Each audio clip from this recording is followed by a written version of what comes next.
Bună seara, dragi prieteni! În această emisiune vreau să vă ofer o cu totul altă perspectivă față de ceea ce suntem obișnuiți să auzim aici în România. În urmă cu aproximativ 3 săptămâni am avut șansa să particip la un congres mondial împotriva fascismului, un congres care a fost organizat în Venezuela, a întrunit peste 1200 de participanți, de delegați, din partea 100 de țări. Și s-a desfășurat în perioada 10-12 septembrie și a fost, așa cum spuneam, o participare deosebit de numeroasă care a creat participanților înțelegerea că în lume există curente de opinie foarte puternice care se opun globalismului, pentru că practic, globalismul, în înfățișările sale agresive prezente, a luat aceste culori ale fascismului. Ce înseamnă fascismul în ziua de azi? Înseamnă această agresivitate care, pentru a obține dominație, pentru a obține control, recurge la genocid, la epurare etnică, la încălcarea flagrantă a dreptului internațional. Și ca exemple, acolo pe scenă, deci am fost în mai multe locații, era o scenă imensă și veneau vorbitori din diferite țări care spun lucruri care în România nu se îndrăznește nici măcar în șoaptă să fie pomenite. Vorbeau despre genocidul pe care îl face Israelul în Gaza, despre aceste crime realizate în Ucraina, despre embargo, sancțiunile la care este supusă America Latină. Și este un curent de revoltă extraordinar care, efectiv, la nivel mondial, va crea o mutație. Acesta nu este primul congres împotriva imperialismului, împotriva fascismului. Acolo astfel de congrese au loc în mod regulat, sistematic, cam o dată la 3 luni este unul mare. Sunt organizate chiar de guvern, de ministere, Ministerul Afacerilor Externe și tot mai multe state sunt cooptate în această nouă mentalitate, nouă paradigmă de răsturnare a globalismului. Se vorbește, bineînțeles, de BRICS, de China, de Rusia. Și cu privire la embargo la care este supusă America Latină, vreau să vă menționez în introducerea a 3 interviuri pe care le-am luat acolo în Venezuela, la acest congres. Vreau să vă prezint pe scurt prin ce a trecut Venezuela în ultimii ani. Deci, până în anul 1998, Venezuela era o colonie a Statelor Unite. Resursele imense ale Venezuelei erau exploatate în detrimentul populației, fără niciun fel de jenă, fără nicio milă. Venezuela este țara cea mai bogată în petrol din lume. Pe lângă petrol are diamante, are foarte multe alte resurse naturale și conducerea Venezuelei era obedientă Statelor Unite. Însă, în 1998 s-a petrecut un adevărat miracol, pentru că populația a fost convinsă să voteze un lider naționalist și în felul acesta la conducerea Venezuelei a venit Hugo Chavez. Și acesta a fost extraordinar de iubit de popor, însă foarte urât de globaliști, de deep state-ul din Statele Unite. Astfel încât în anul 2002 Hugo Chavez a fost realmente răpit de trupe de comando ale Statelor Unite, dus pe o insulă și se pregăteau să-l asasineze. Însă, din cauza că armata și poporul susțineau atât de mult, a fost salvat. După 3 zile, el a fost eliberat și repus în funcție. Însă, până la urmă, Chavez a fost omorât pentru un cancer galopant indus printr-o metodă de iradiere la un congres și după Chavez a venit Nicolás Maduro, care este în funcție și astăzi. Și Nicolás Maduro a continuat această politică naționalistă, fapt care a atras în anul 2017 un vârf de presiune din partea Statelor Unite. astfel încât, în urma sancțiunilor și a embargoului care au fost impuse, au murit 40.000 de oameni din Venezuela și 300.000 au ajuns în stare de risc. Aceste informații provin chiar de la un centru de studii politice și economice din Washington, adică nu putem să bănuim că venezuelenii ar fi exagerat. Jeffrey Sachs și Mark Weisbrot, doi cunoscuți economiști la nivel mondial, au elaborat acest studiu. Iar tot atunci, în 2017, venitul național al Venezuelei a scăzut cu 99%, iar inflația a ajuns la 3.400%. Efectiv, nu mai aveai ce să faci cu bani. Puteai să-i arunci pe stradă, nu mai aveau nicio valoare. Însă, Venezuela a început să-și revină, iar în prezent economia din Venezuela este la cotele aproape dinainte de cădere. Asta cu ajutorul Federației Ruse și a Chinei, dar presiunile continuă, mai ales în perioada alegerilor. În 2018 au avut alegeri prezidențiale și deși Nicolás Maduro a câștigat, la puțin timp un parlamentar susținut de Statele Unite a ieșit într-o zi în piață și a spus că, întrucât alegerile ar fi fost fraudate, deși nu avea nicio dovadă, din momentul ăsta eu sunt președintele Venezuelei. Juan Guaido îl chema. La jumătate de oră, Statele Unite și Uniunea Europeană l-au recunoscut ca președinte, într-un mod total nedemocratic. După care, activele financiare ale Venezuelei au fost blocate în băncile din Occident. E vorba despre peste 5 miliarde de dolari, în condițiile în care Venezuela era o țară care suferea intens de pe urma inflației și a sancțiunilor.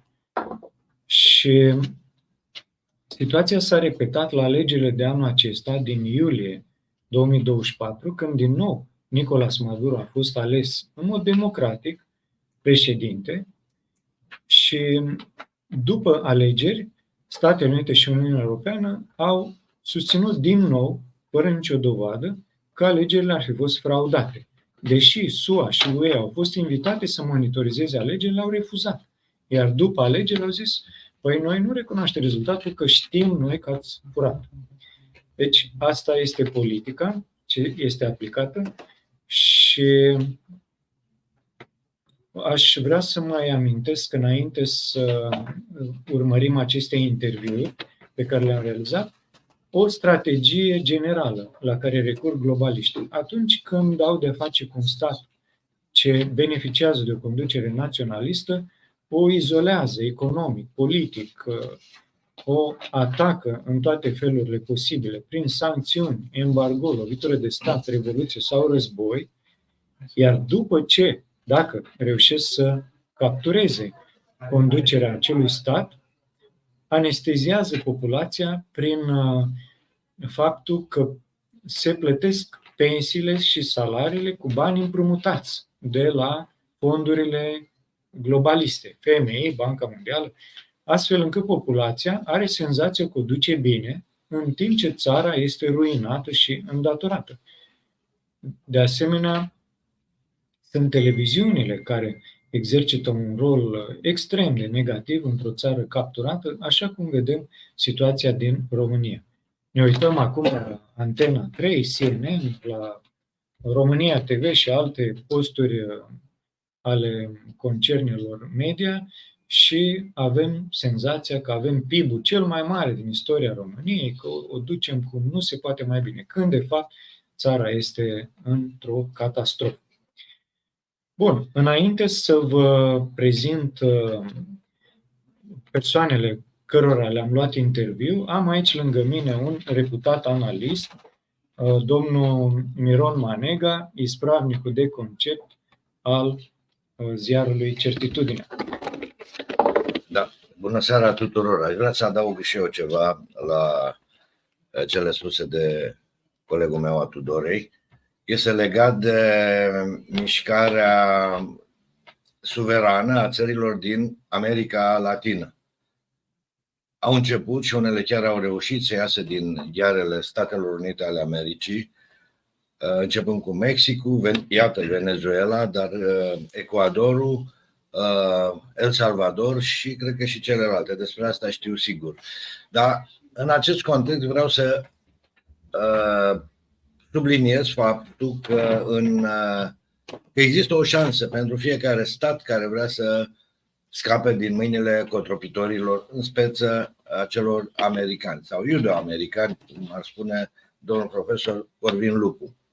E vorba de o speță internațională, în dreptul internațional, care se numește odious debt, datorii odioase.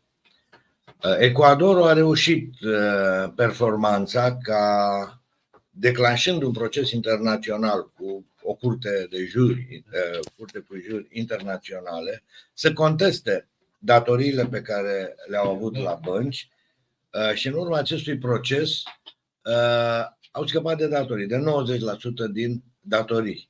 Au demonstrat că banii pe care i-au împrumutat nu i-au folosit conform scopului pentru care i-au împrumutat, respectiv pentru țara și poporul Ecuadorului, ci pentru propriile buzunare.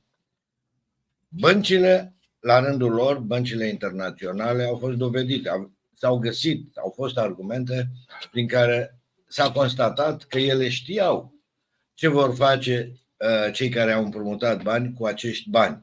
Și în felul ăsta Ecuadorul a scăpat de datorii.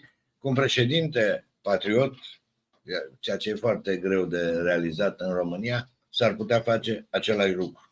România ar putea scăpa de aceste datorii, pentru că precedentul există. De fapt, au fost mai multe cazuri în istorie, începând din 1917, cred, când a fost formulat conceptul de un rus, dar nu mi-amintesc numele lui.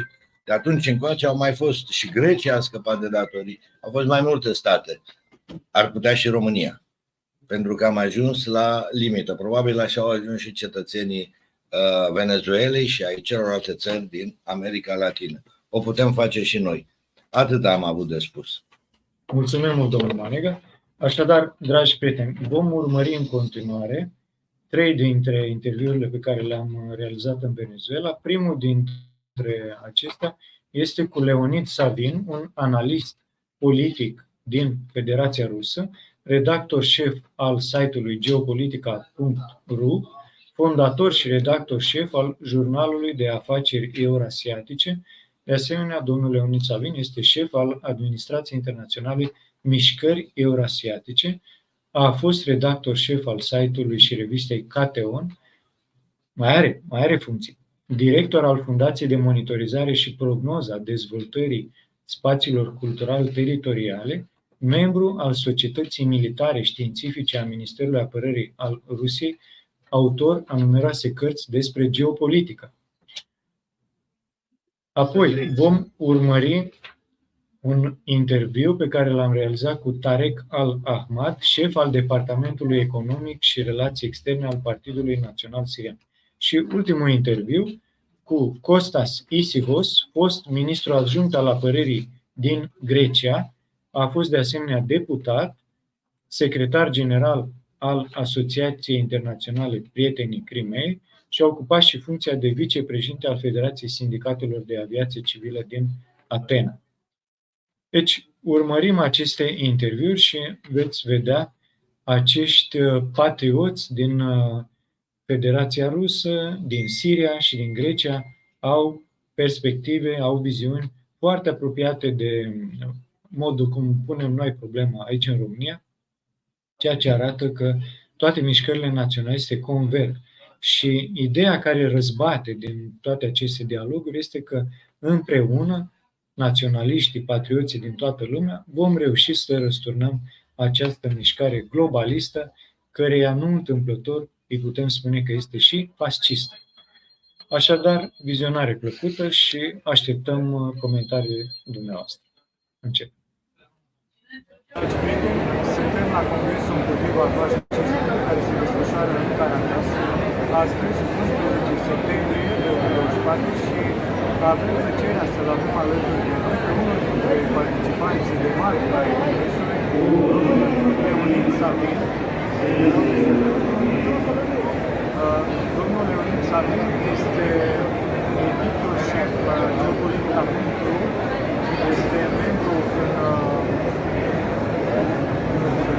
de analiză militară asociată Ministerului de Apărare și analist șef la țări grad și de asemenea este și directorul Fundației Fidel Castro. So, Mr. Leonid, your presence here as a representative of Russia is very important because Russia played a very important role in this geopolitical situation the world now, because it dared to oppose to the globalist empire that want to expand in Europe, in Syria, in Venezuela. So please tell us something about the relevance of Russia now and about this conflict.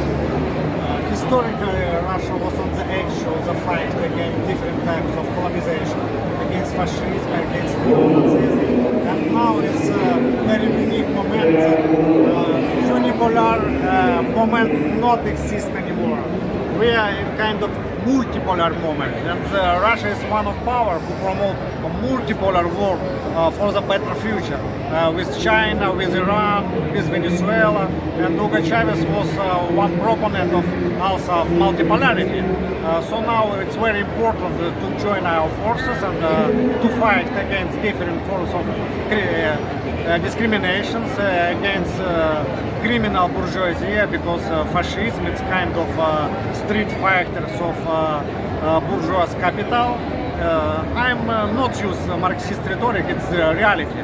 We see that many international finance groups just promote ideas of neo-Nazism like in Ukraine. Neoliberals and neo-Nazis in Ukraine join together and promote different types of Russophobia and Christianophobia, etc. So I think it's very good organized Congress, and we can to join our efforts and to develop strategies to fight fascism, neo-Nazism, also neoliberalism, because it's the same by the nature. Yes. In a very short period of time, is going to be next month actually the summit of BRICS that will develop in Moscow, Russia. Yes.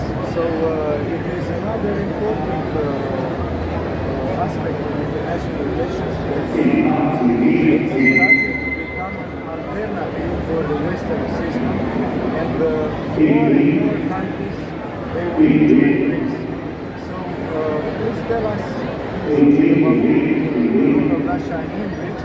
I know that Russia is president. Yes, Russia is one founding member of the BRICS, and it's very important that we promote alternative inclusive agenda, because it's not exclusive. Many countries interested to join BRICS. Many people from different cultures, with different religious position. It's a kind of new type of structure when many civilizations come to the structure, not one Western civilization, but many different types. And so I hope also in October there will be new release of new financial international system. So because there is discussion to build new independent alternative financial system for the honest transactions between countries. And of course we expect new members like Venezuela and many other countries. Turkey maybe. Turkey interested to join BRICS, yes. Yes, yes. And the final question, please tell us something about the current situation of the conflict with, I would not say Ukraine, better with NATO. So I know that in the 6th of August, the mercenary of NATO entered in the Kursk region of Russia, and they managed to make some damages there. Now, what is the situation now? Yes, it's proxy war of NATO against Russia, promoted first of all by United States. It's idea to dismantle Russia. It's not possible to do it from within, so they use a neighbor country like Ukraine. And Ukraine tried to bring as much damage like they can. We see very Russophobic propaganda in Ukraine. They ask and promote to kill Russians anywhere, not only in Russia, in other countries, and for them it's kind of new norm. But it's really kind of madness. And of course, war is war. We have some losses, Ukrainian side have losses, and I'm sure we will win anyway. Not maybe today, but anyway tomorrow. Yes. Because we are at this Congress against fascism, I would underline that Russia want to denazify Ukraine, because there are battalions like Azov that they have no shame to show that they support neo-Nazism with Bandera and some other ex-leaders. But it's happened many years before, because neo-Nazi groups in Ukraine about 15 and even 20 years ago cooperated with some neoliberal funds and with George Soros. It's a kind of idea that promote new type of political power in Ukraine. But the political power not for Ukrainians, but against the Russians and against the Russians. And half of population of Ukraine are Russians. So it was also not correct way for political management. But anyway, it's war from Western side, so it's a problem. Yes. So, Mr. Leonid, it was a pleasure to talk to you. Thank you very much. And I hope together, all the countries here, we can create a new world with fair relations based on equity and international right. So, thank you very much. God help us all together. We are neighbors, Romania and Russia. We are Orthodox countries. I hope in the future we can collaborate better, because the actual leadership in Romania is captured by the West, by European Union, by NATO, by United States, by Judeo-American power, and Romania became, unfortunately, a colony. And I hope that with the help of Russia, we can become Romania. Yes, we should liberate and Romania and other European countries to get sovereignty back. Yeah, it maybe liberated is too much for some other. Some people would consider that Russia would be a neo-colonialist power, but we just want to have our basic rights, to be sovereign. Yes, yes, it's And I'm sure Russia can help us. Yes. So, thank you again very much. God bless. Dragi prieteni, suntem în Caracas, Venezuela, unde se desfășoară Congrgesul Mondial Împotriva Fascismului.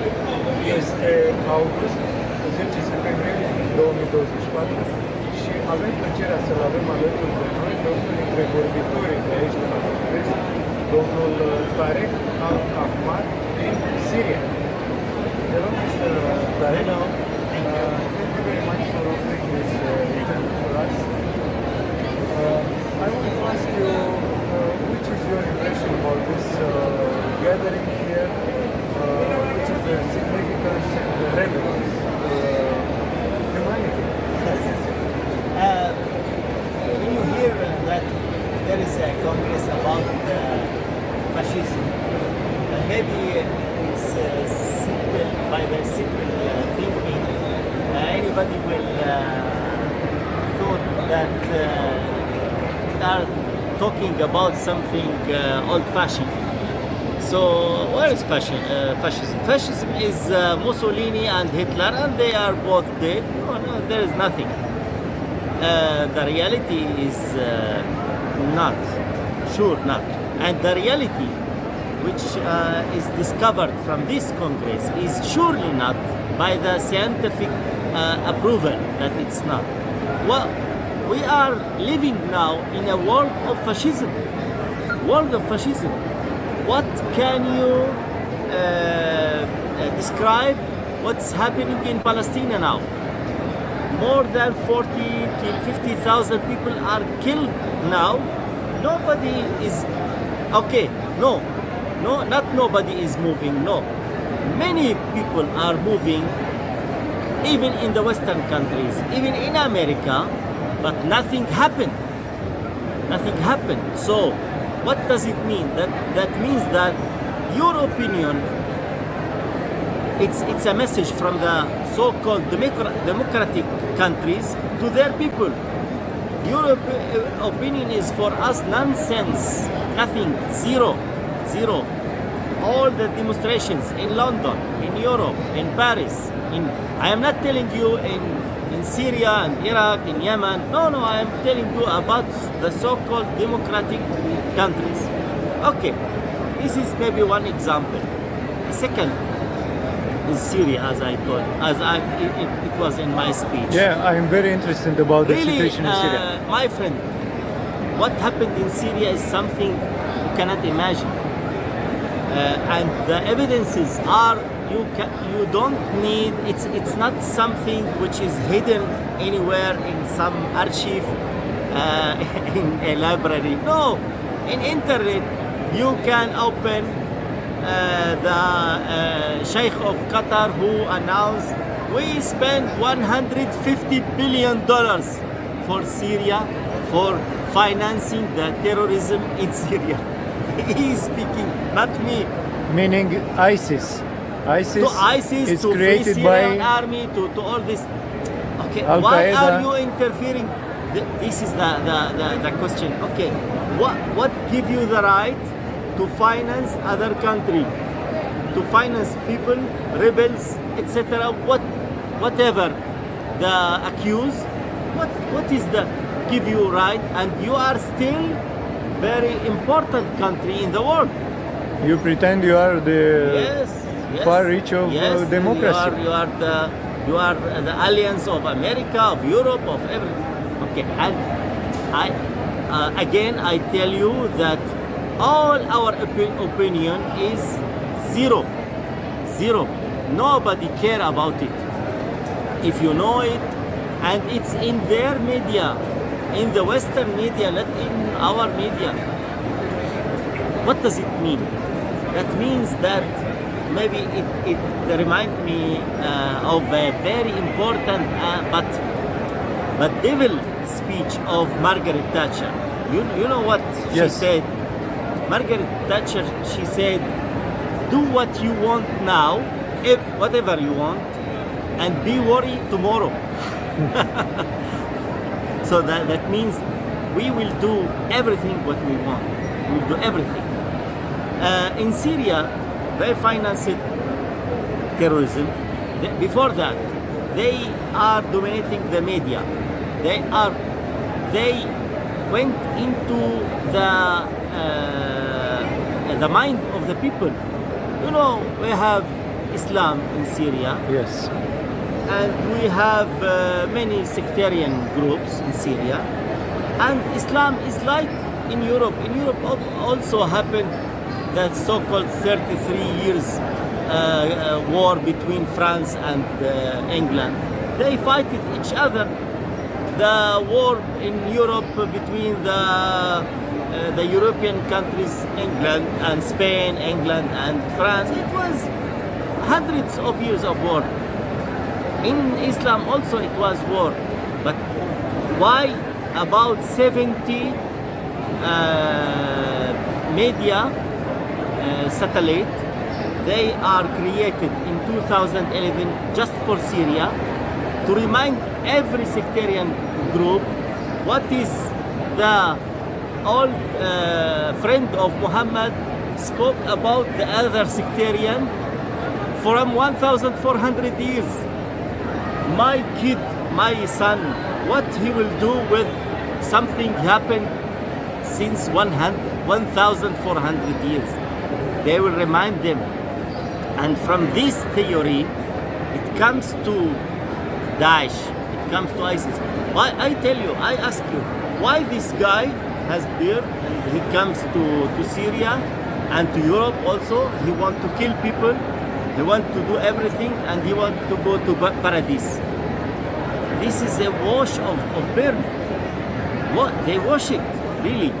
And he considered that any Muslim all over the world if he's in Indonesia, Chechnya, Tunisia, everywhere, he's his brother, and they must make jihad, and they want to go to paradise, and he considered that any Christ in Syria, his brother, because we are Christian country. Christian, yeah. Syria is a land of Christianity, of yes, the oldest church in the world Romania is in Damascus. too. Romania too. Oh yes. Yeah. He considered no, he is kafir, he is not believing and in God, etc., etc. Look, we know in evidence, and not just we know. Donald Trump, he said that Hillary Clinton, she is the founder of the so-called jihadi groups. He said about Hillary Clinton. There are recordings, video recordings. She and admitted. they supported the Islam Brotherhoods, and they supported all these theories.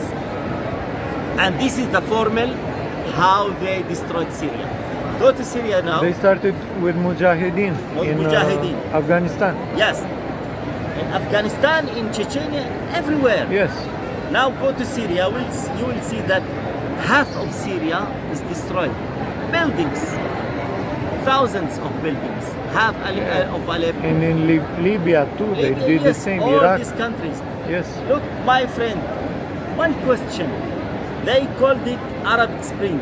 Yes? Yes, Arabic yes. Spring. Okay. Revolutions. Okay, Arabic Spring. Why just the republics? The revolutions happened in republics and not in the kingdoms. Not in the kingdom. No, not in Morocco, but in Tunisia. Not in Saudi Arabia, but in Syria. Not in Jordan, but in Syria. ISIS itself, with all the influence, they didn't enter 1 centimeter inside Jordan. 1 centimeter inside Jordan. Yes.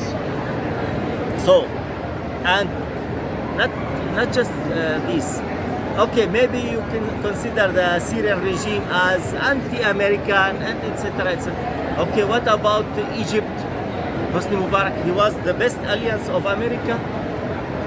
Yes? Yes. That means it is a conspiracy. Yes, it's conspiracy. We should not afraid from conspiracy because it's the logic thing that they make conspiracy because they want to change the world. Actually, a good point to analyze is that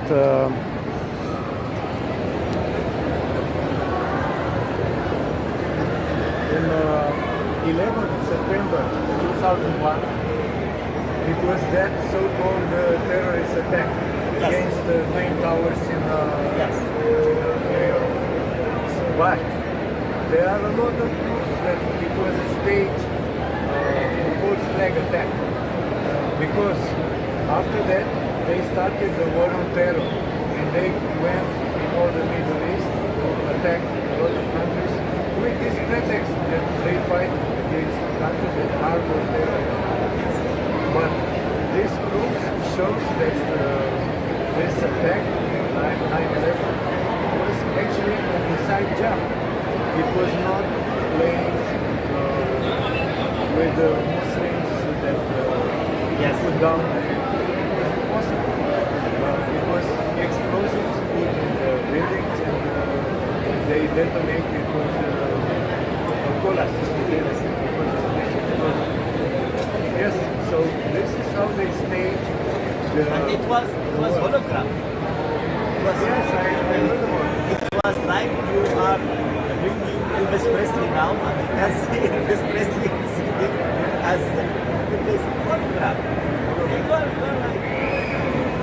Yeah, but as a general view, we can see that how they shape the international stage.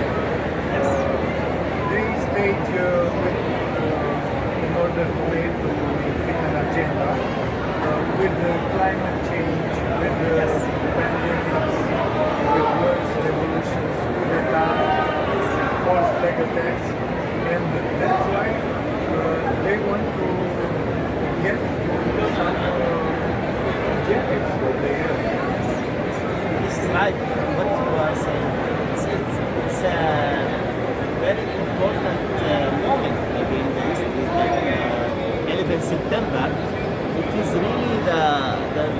the day where all this new world organization started from the United States of America, and all what we are seeing now is maybe the difference between the Republicans in America and the so-called Democratic Party.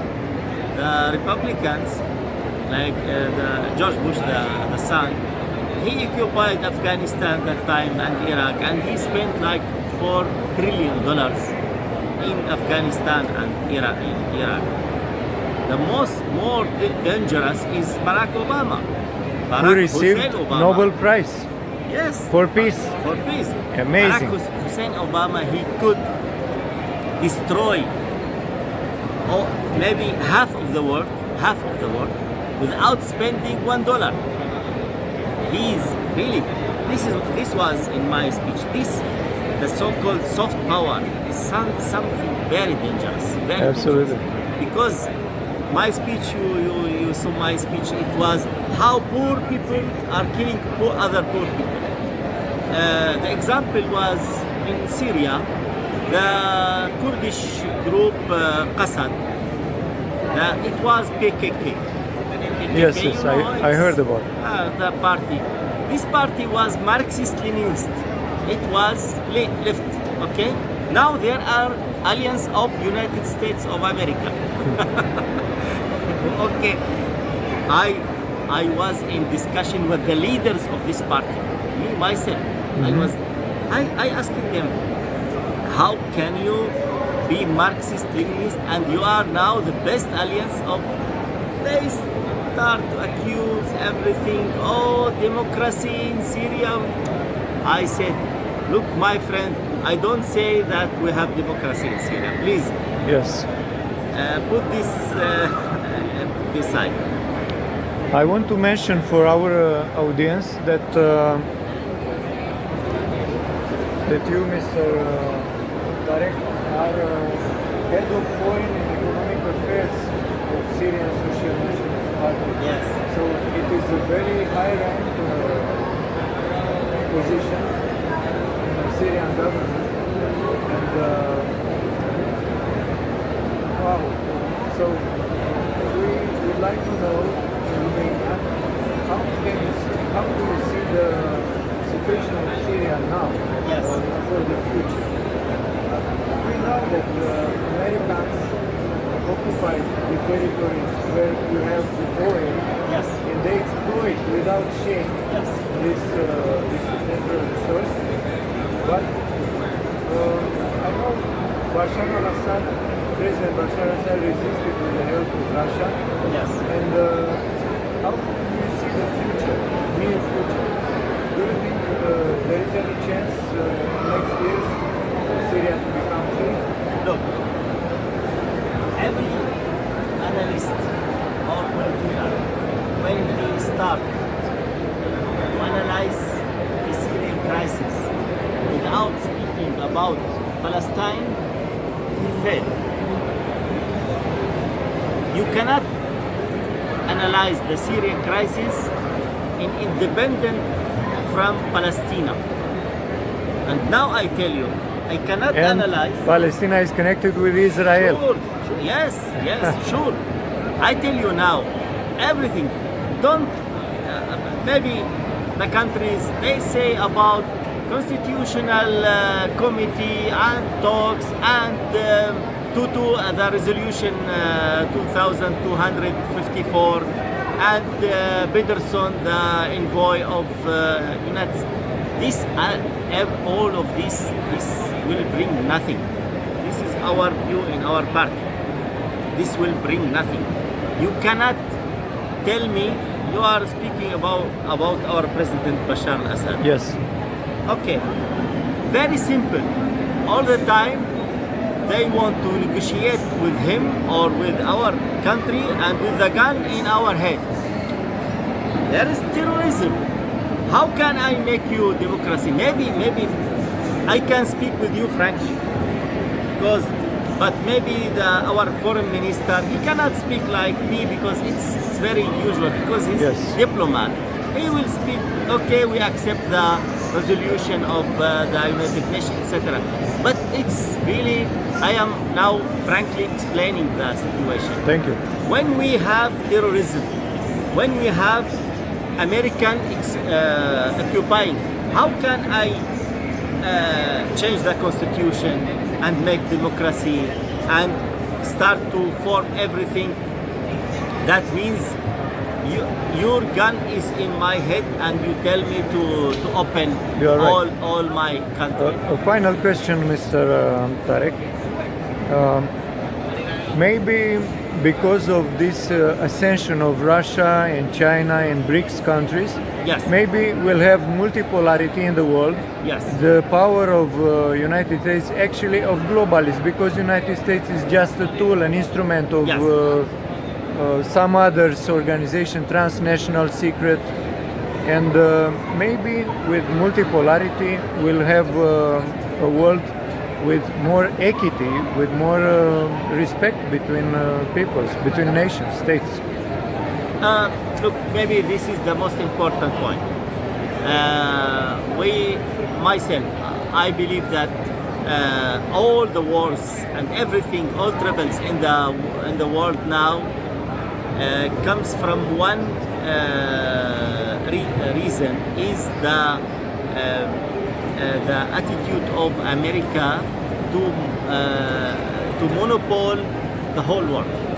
Yes. Not one country or 10 countries, no, the whole world. Unipolarity. Unipolarity. Unipolarity that could become Yes. hegemony and tyranny, imperialism. Sure.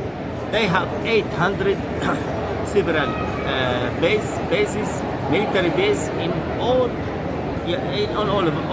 over the world. Now, the multipolarity of the world, by rising the BRICS, by rising China, Russia, Brazil, etc., Yes. it will solve this problem.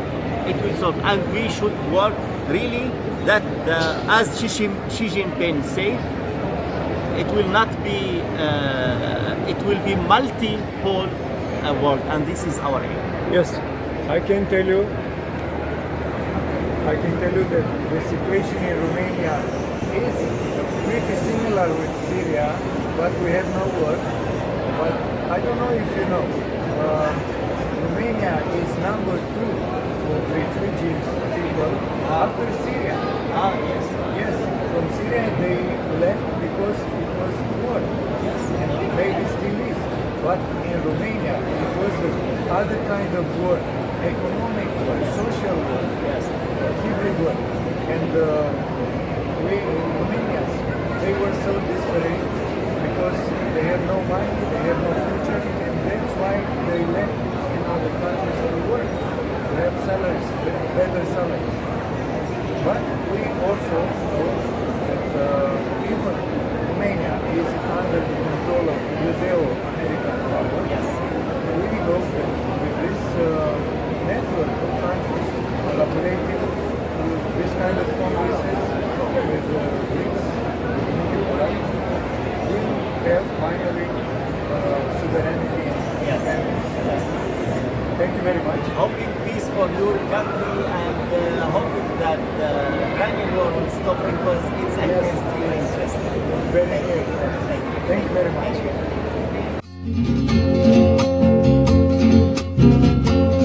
Canta, canta, compañero, que tu voz sea disparo, que con las manos del pueblo no habrá canto. Dragi prieteni, suntem în hotelul Melia din Caracas, unde foarte mulți membri ai Congrgesului Împotriva Fascismului au venit din diferite țări ale lumii și alături de mine este domnul Costas Isychos din Grecia, care a fost adjunct al ministrului apărării în Grecia.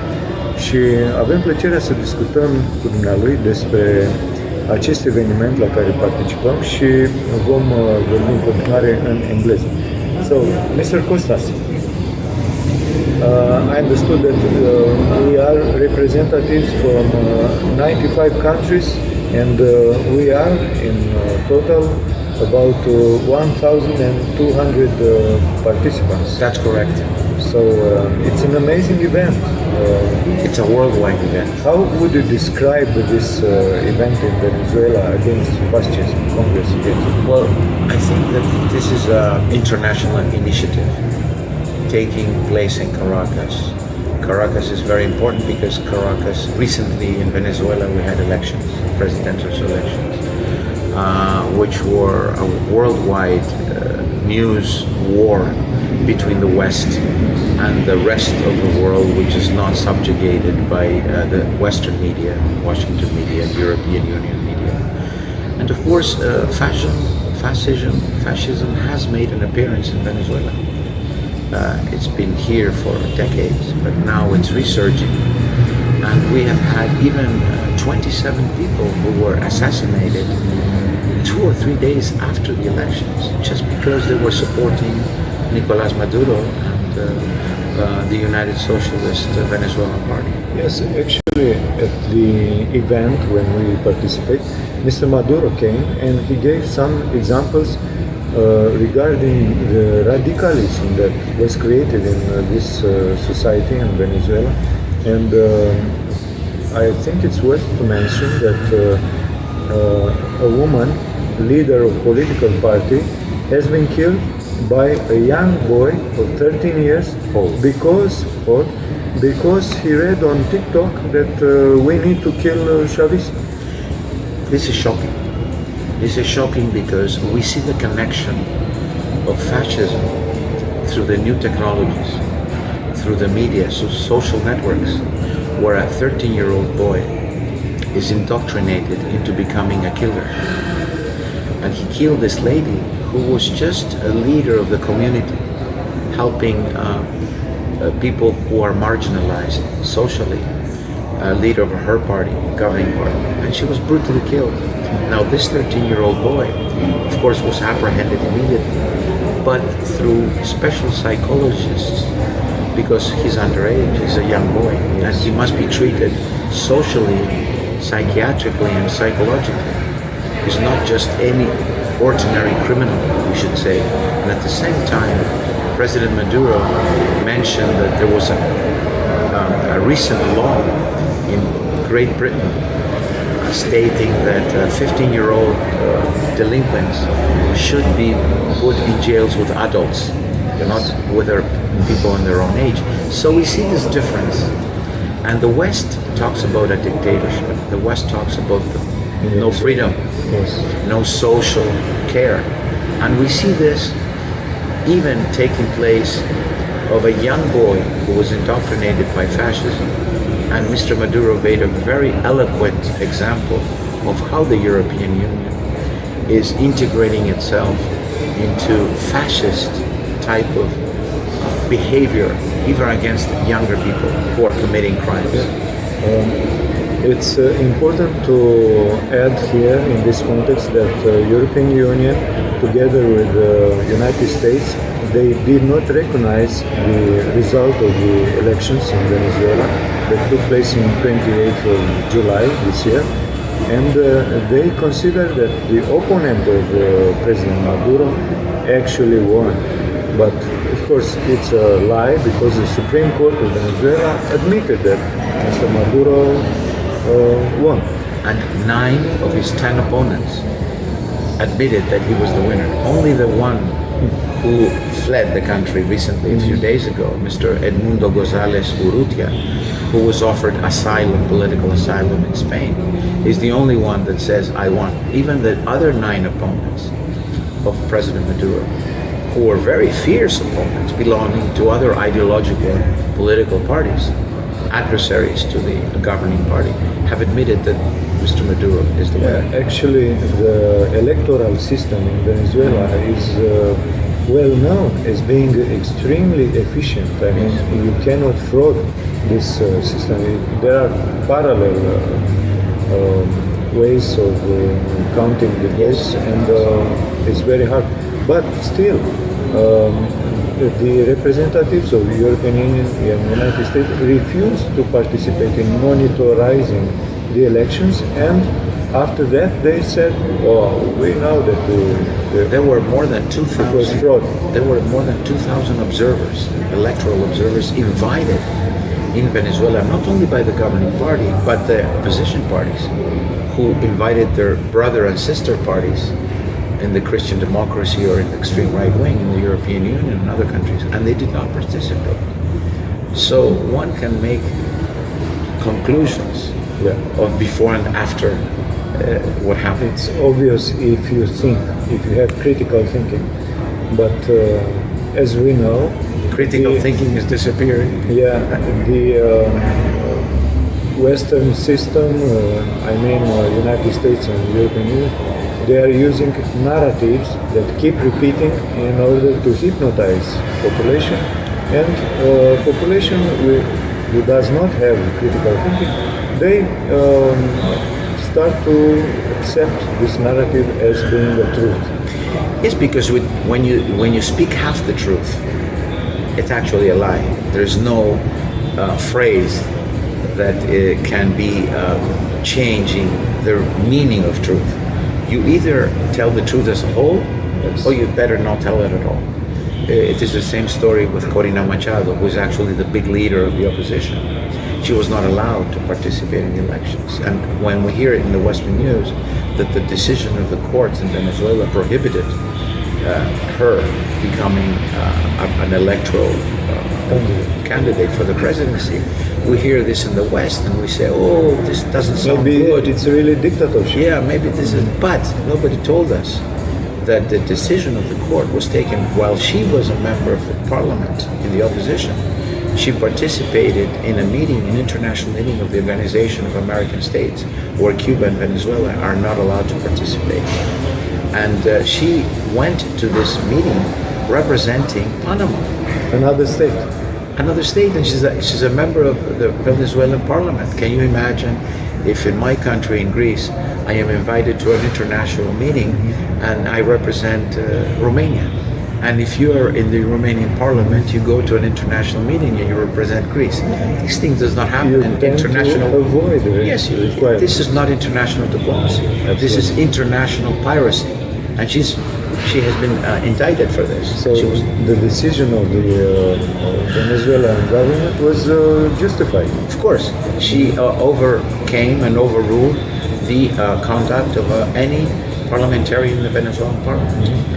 And you told us a bit earlier that today or yesterday, Venezuela took a decision to set a part of Spain because of. Yes, the National Parliament of Venezuela, while we are here in Caracas, just last night had a decision taken to cut complete diplomatic and economic and commercial ties with Spain. Mm-hmm. Why? Because Spain, while they received and gave asylum to the main opponent of Nicolas Maduro, Edmundo González Urrutia, at the same time they did not recognize the legal presidency and the legal election of President Maduro. So it is what I'm giving you as an information is just what you asked me before. The European Union does not send observers to the elections. After the elections, they keep their distance, and now they say we don't recognize Maduro. I mean, Yes, because the elections were fraud. yes, this is not such an innocent fairy It's a tale. narrative. It's a narrative, and a very well-planned narrative, and it's not told to the European public. It's not told directly. They did the same 6 years ago with Juan Guaido. The same recipes. Juan Guaido is the copy-paste of Urrutia is the copy-paste of Yes. Guaido Yeah. a few years ago. And Guaido now has disappeared from the political scene. He's the United States, and he's being indicted in the United States for fraud and money laundering by the United States. So how many people know this? Yeah, because people in our countries, in Greece and Romania, they follow only the mainstream media, especially, and they're brainwashed. Brainwashing is unfortunately a trend, and you're a journalist, but in today's brainwashing, journalists do not make investigative journalism. and you're losing your jobs because of influencers, Yeah, but here in and they cannot replace you, in of course. Venezuela, at this Congress, we offer another perspective, a real one, and that's why I invite many people to talk in order to bring to you, our audience, another point of view. Because if we follow only mainstream media, we gain to become brainwashed, as I said. But Mr. Costas, I want to ask you something else regarding Greece. Which is the situation of Greece present days? Because we know in Romania that Greece has been subjected to some exploitation of the European Union, and you were in a very bad economic situation. Well, the European Union, along with Washington in the early 90s, destroyed an entity in Europe called Yugoslavia. Yes. They destroyed it. And of course, this was a brutal war, an unjust war, destroying a country.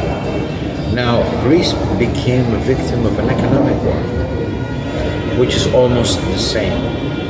Of course, we do not have people killed by bombs, but we had the highest rate of suicides in the European Union during the years of the economic packages of the IMF and the Troika.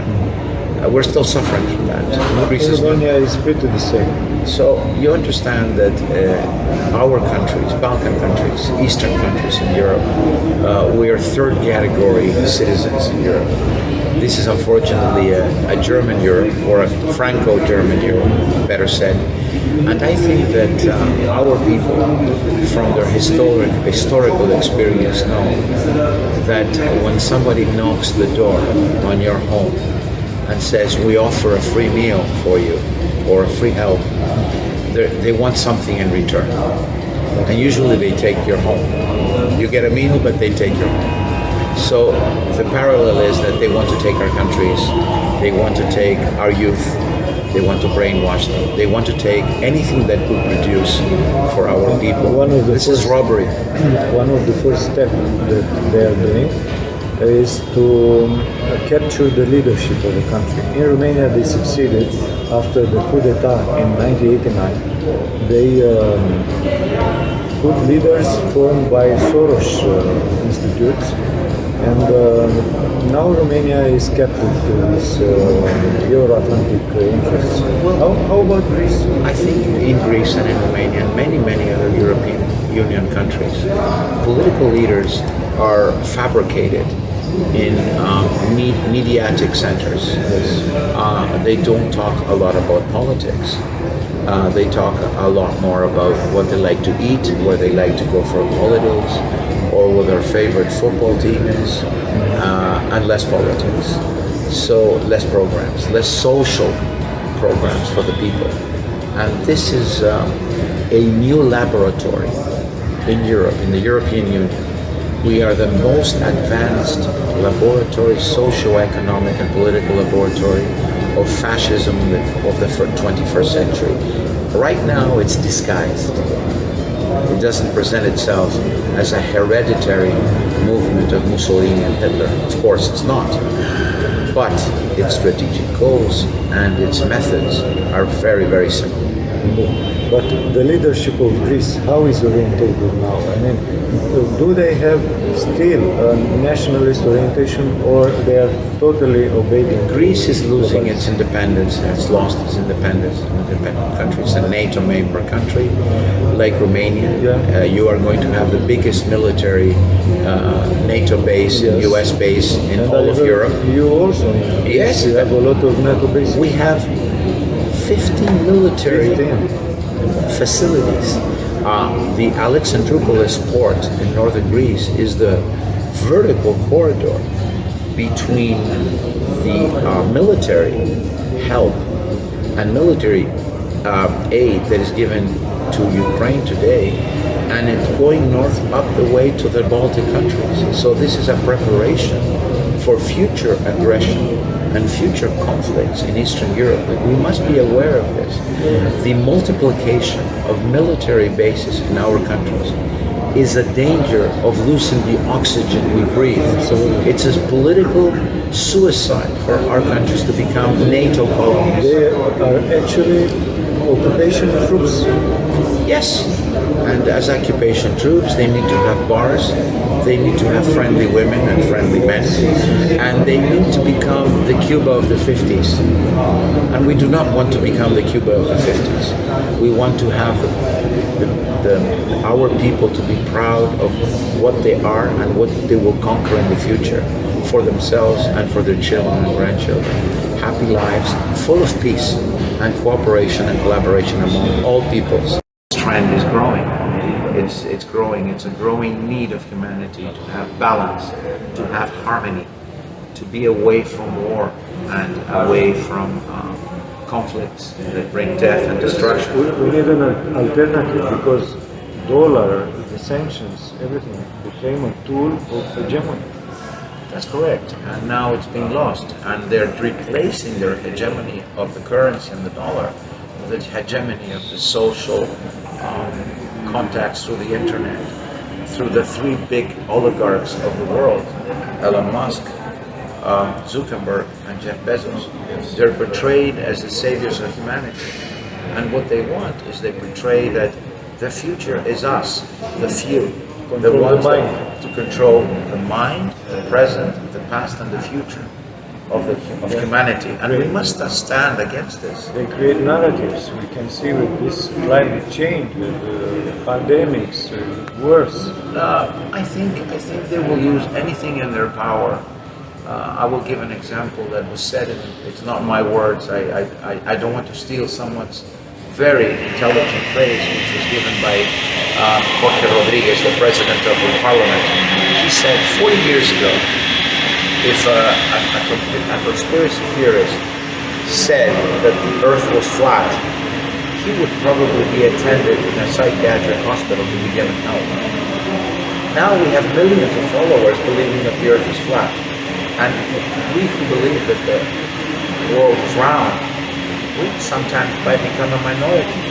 This is the world that you're trying to create. And 50 years ago, a British comedian said 100 years ago, if you were homosexual, you would be hanged. 20 years ago, if you were homosexual, you will be put in jail, punished, fined. Now I'm leaving the country. Why? Someone asked. Because I'm afraid to become mandatory. So this is what we live now, actually. The ruling classes, the oligarchs of the world influencers, which are their robots and their mouths in the social media, are trying to portray the world very differently what it is today. I was in Africa many years ago, and I was asked by an African schoolchild in Central Africa, what is a vegan? And I tried to explain to him that vegan is a trend, a modern trend of which for me is acceptable. Anybody can eat whatever they think is right for them.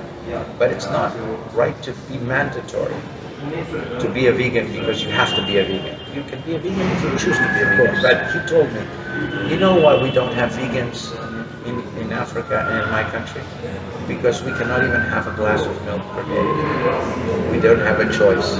Mr. Costas, one final question. As an expert in military, how do you see the conflict that is developing in Ukraine, and also a short reference in Gaza? Well, the conflict in Europe, the heart of Europe, is a conflict between NATO and the Russian Federation. It's not a conflict between Ukraine and Russia. I want to be clear on this. This was a planned war since 2014, since the Maidan so-called revolution, which was actually a military coup against a legal elected president, Yanukovych. And this war has been continuing against Russia. It was an economic war, it was a sanctions war, it was an oil war, an energetic war, and now it's a real conflict or millions of thousands, hundreds of thousands of lives are being lost. NATO wants to play all their cards to destroy the Russian Federation. But you know, when you say I want to destroy a Russian Federation, it seems they don't know a lot about history of the Russian people.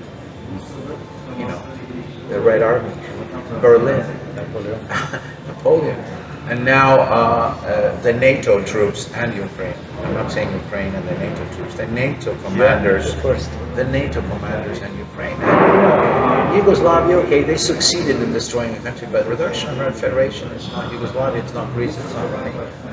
It's a world nuclear power.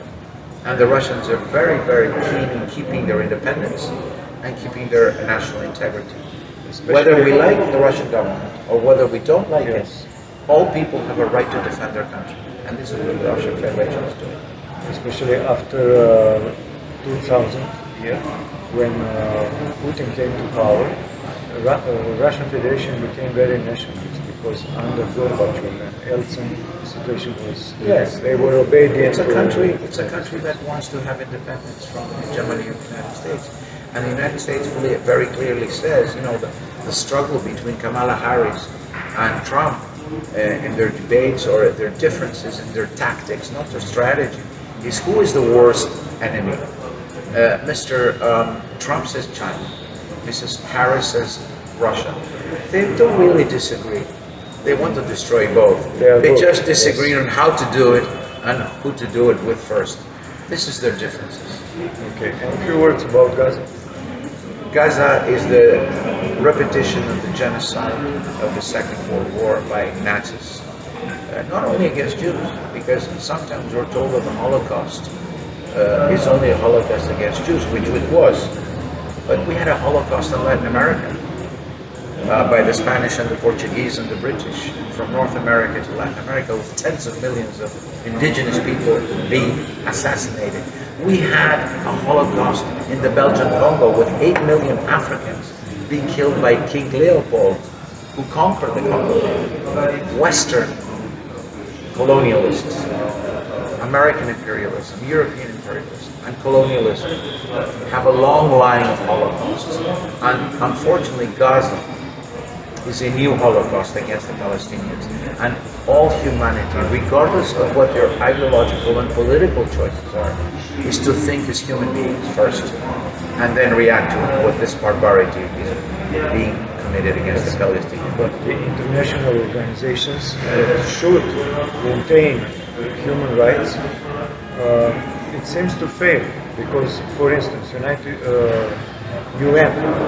Nations, they offered many resolutions on criticizing Israel, but still they did not manage to solve the problem.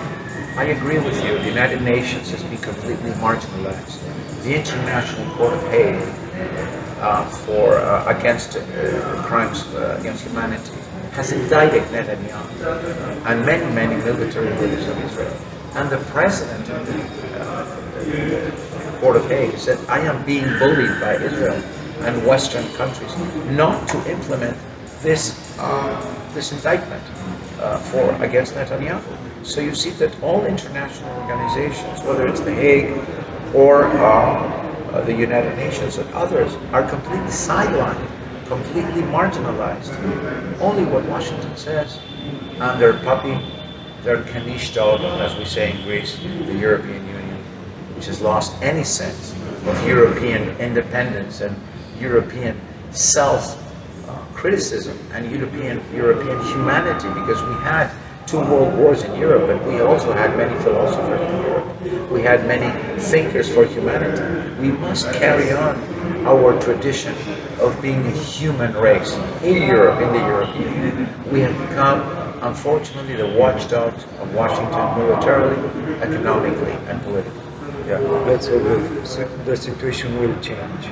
We have to do that. There's no other choice. This kind of congresses, we change mentality, we bring the message to our people.